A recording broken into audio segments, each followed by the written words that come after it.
Happy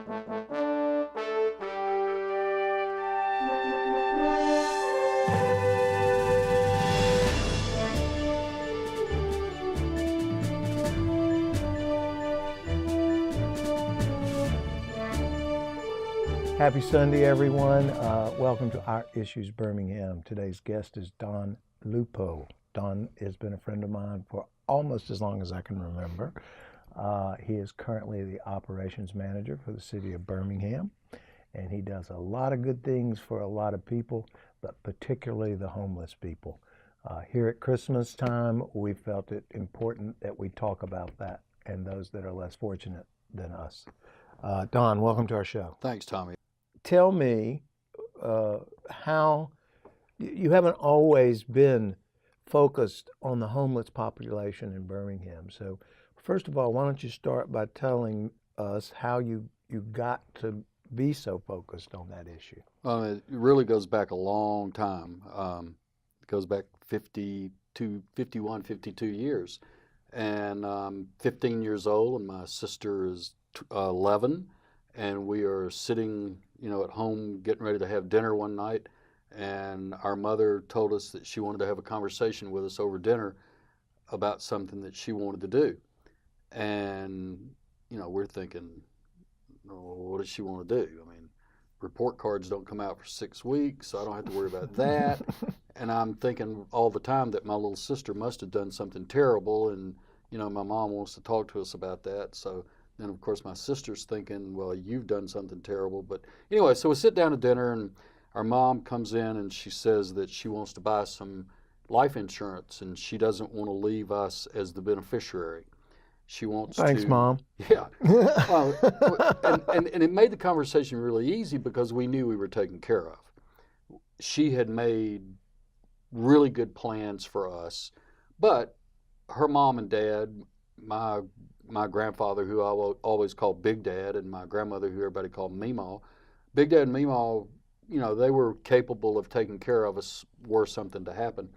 And she starts this, and I'm like, Mom, you've lost your mind. I mean, you're 35 years old. You're the first baseman on the First Baptist Church softball team. I mean, you're the perfect picture of health. You're out of your gourd. And little did we know that 6 months later, she'd die of a heart attack. Oh, my God. I'm 16, and my sister's now 12. And insurance paid off, and she bought this money bought this life insurance and left the money to a place in Decatur called Christ Mission. And Christ Mission operated out of a space smaller than this studio room that we're in right now. Did great work. And my mom's dedication to that and the things that she did, the example that she set, the example that our grandparents set, always resonated with my sister and me and my 3 cousins. There are 5 of us out there that are, trying to do something. We don't always make a difference. We don't always succeed, but there are 5 grandchildren out there that are trying to do something. So after the insurance paid off and the will, was done and all that kind of stuff, and a church in Decatur decided they needed a bigger facility. Their church was growing and they needed more room. And my mother's insurance money, while it certainly didn't pay for everything, it served as the seed money for Christ's Mission to get out of this small room into a church, into a full-fledged building with a kitchen and classrooms. And today, Christ's Mission does great work in Decatur, North Alabama. And that's kind of a legacy that we've always kind of hung on to. If you walk into Christ's Mission today, there's a small, about the size of the camera, the square camera thing, the lens, yes, the lens. It's called a lens. Lens, excuse me. About the size of that lens, and it just says something to the effect in memory of Billy Ray Simmons, Lupo. That's where it all started. And so, as you got older, you continued working with the homeless and those less fortunate. People don't have everything that I have. People don't have everything that you have. I agree. Do we have everything? Nope. No. We don't need everything. I don't need half of what I got, but I want it. Mm-hmm. And I think that there are a lot of people out there on our streets that they're in that same category. They, for whatever reason, and there are hundreds and hundreds of reasons that people live on the street. And if you really drill down, I don't think you'll ever meet someone that lives on the street because they really want to live on the street. Mm-hmm. That's not why they live there.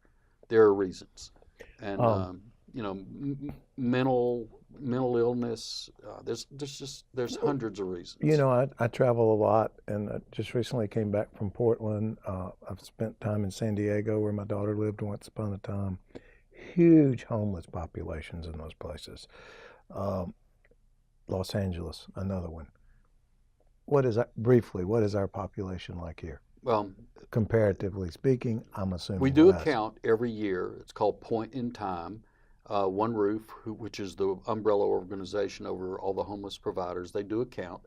And the problem, and they do great work. I'm not trying to knock their count, but the problem I have with it is a point in time. It's the people that they find on those 2 nights. What's the number? 2,500. Really? Mm-hmm. Wow. Hold that thought. That's a lot of folks. This is Our Issues Birmingham. We'll be right back. Don't go away.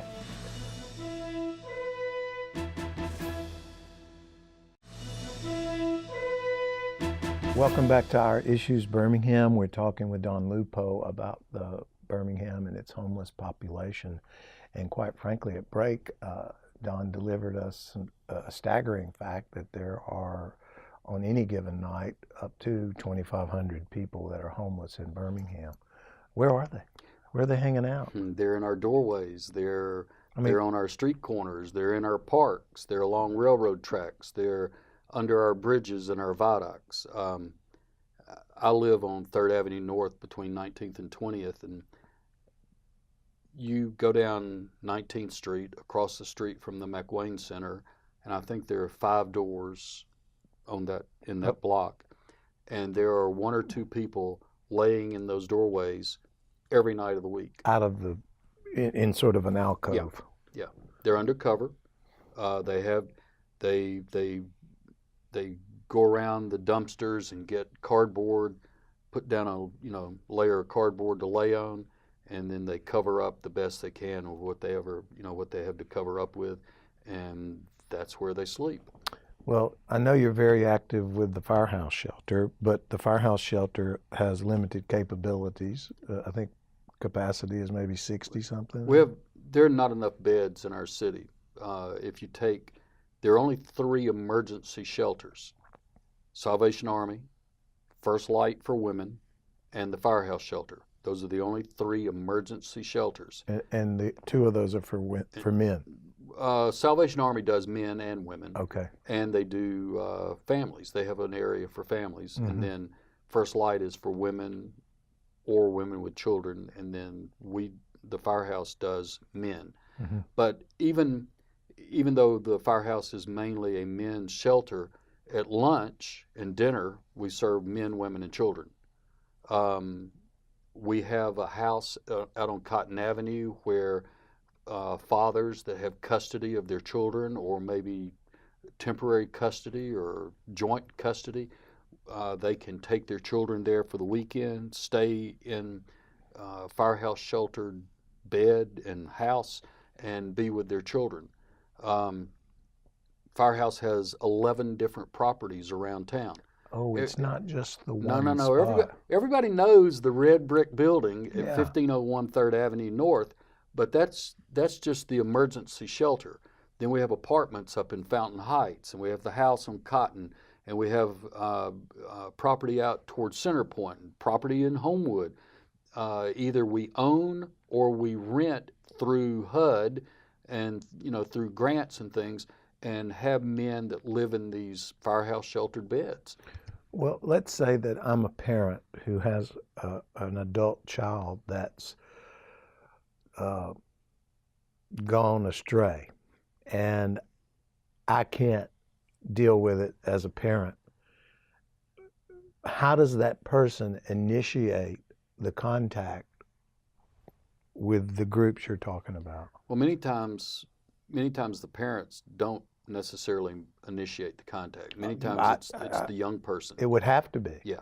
because the And parent doesn't want to have anything to do with them because they can't deal with it. and one thing that people, and I think people are beginning to understand this, homelessness is not a Birmingham, Alabama problem.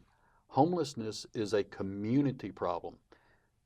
Last year, when we had our warming station open and we were at the BJCC because Boutwell was booked, we had a young man that came every night, and he was from Hoover, and he went to Spain Park High School, and he'd had a falling out with his family.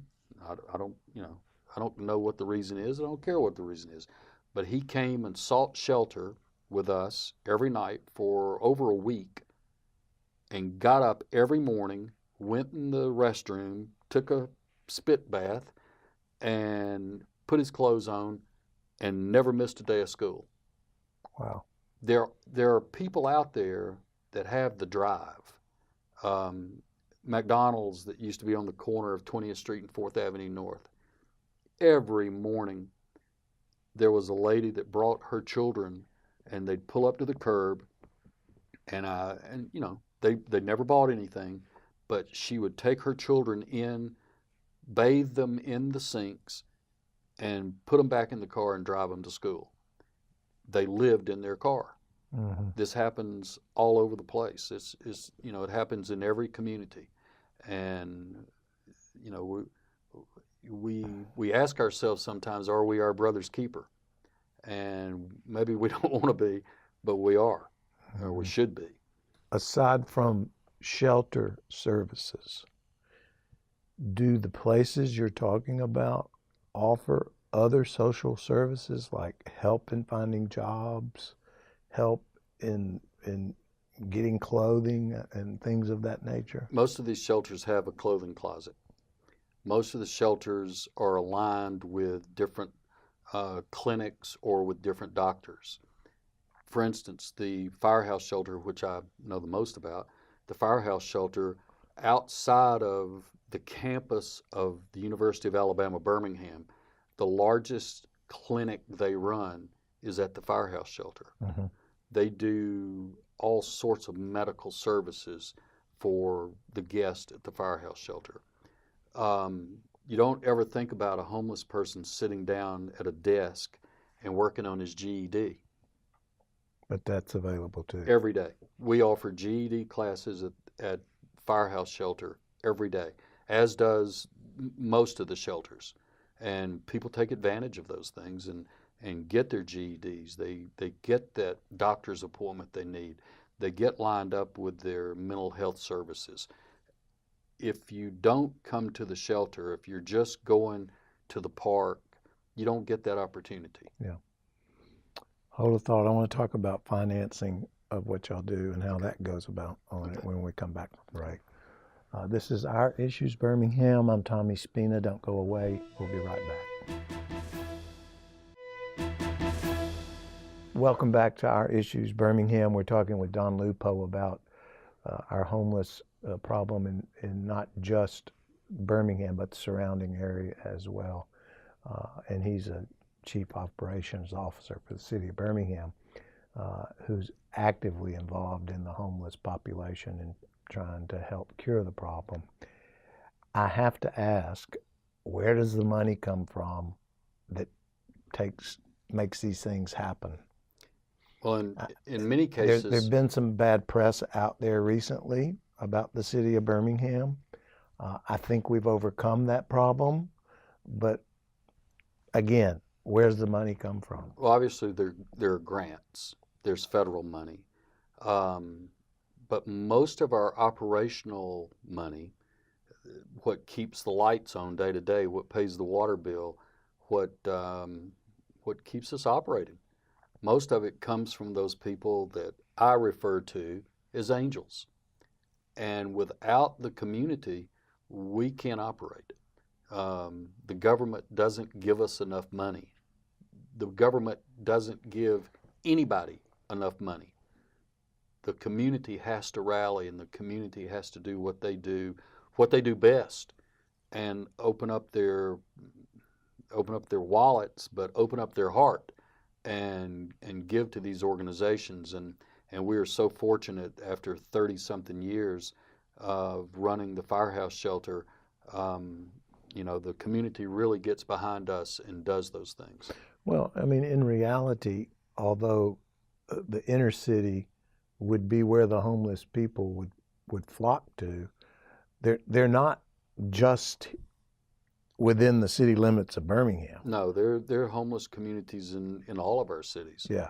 And if maybe not homeless, but people that haven't been able to pay their power bill, and a lot of people are one paycheck or really one day away from being homeless. Well, the reason I said that is because Birmingham shouldn't be the only municipality to bear the expense for this social problem, which is what you're talking about. You're not necessarily relying on Birmingham. No, we rely on the bigger, broader community. Do you get help from other municipalities?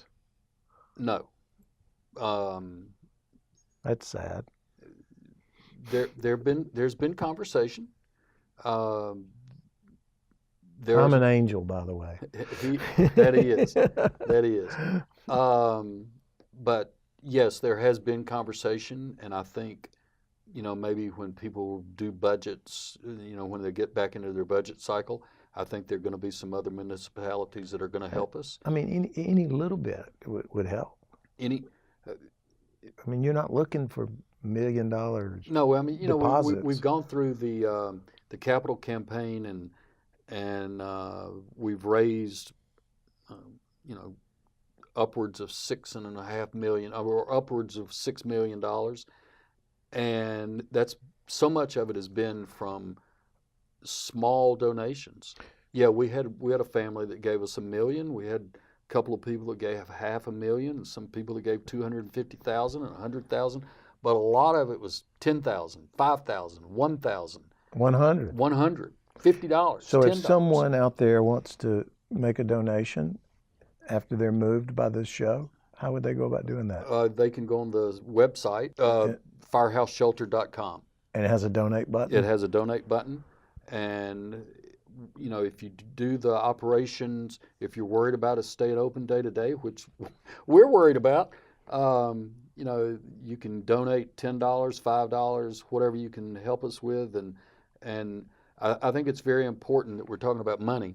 I think it's very important for people to know that 93 cents out of every dollar that's given goes to our clients. 93 cents. There are very few organizations in America that can make that claim. And the Firehouse Shelter not only can make the claim, but we can prove it. 93 cents of every dollar goes to our client. And it's not just money that they need. They need volunteers as well. Volunteers. I mean, we feed, actually 4 meals a day. Somebody's got to serve the food. We need volunteers every day. We need volunteers to help Miss Pam, who's a volunteer for almost 25 years. She comes every Wednesday and rearranges the clothing closet. We need volunteers to help pass out clothes. We need volunteers to help hang things. And you need clothes. We need clothes. We need shoes. I have to tell, I went to Sanford, and their athletic department comes to us periodically and says, we got this stuff, because they'll change their logo. They'll change companies or whatever. So recently they gave us a bunch of tennis shoes. And I went over to pick them up, and I'm thinking, okay, I'm got some 9s and 9.5s and 10s. And that's going to be great. I know. They were 18s, 17s, 16s, 15s. Do you know that there are people out on our streets that are walking around in shoes and they've got their toes bent up under their feet because their shoes aren't big enough. There's a lot of 18 feet out there. Yeah. We were able to give them some new tennis shoes. Well, good. Compliments to Samford University. Yeah, with a nice little logo on the side of it. Exactly. UAB does the same thing. Birmingham Southern does the same thing. Our schools, our community helps us. Well, there are a lot of people that appreciate what you do because it's well publicized, and you're the face of the homeless folks in this area. So, well, somebody has to be the face, and somebody has to have the big mouth. But man, without people like you, without the people that I call angels, none of this happens. So guys, as you're getting ready to throw away all of the food that you way overbought for your Christmas family dinner, take a minute to drive it down to the Firehouse shelter, and they will take it. I do it every Christmas. Brother Brian will take it. Salvation Army will take it. First Light will take it. Pathways will take it. There are places that would love to have your leftovers. Thanks for being with us, Don. Thanks, Tom. You're a great person. This is Our Issues Birmingham. Thanks for being with us. We'll see you next week.